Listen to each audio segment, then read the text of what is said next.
Welcome to the Think Big Minute Employees Pick, highlighting interesting jobs picked by the Think Big team. My name is Chris, and I'm an application specialist with Repair Technology, and there is no problem area too high or too low for a Think Big solution. I received a call from a customer experiencing issues in their dust collection system, a crucial part of their operations located 30 feet off the ground. Due to the abrasive nature of the material being processed, they were having blowouts in their ductwork. Thinking big, we brought in our crew and lift to access the blown out areas, remove the material previously used to patch the holes, revealing much larger repair areas than expected, some reaching as wide as 15 inches.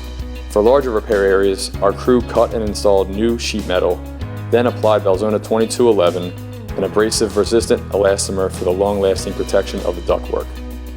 That's all for today's Think Big Minute. If you enjoyed this video, please be sure to give it a thumbs up and subscribe for more Think Big Thursdays. Lastly, feel free to leave any questions below.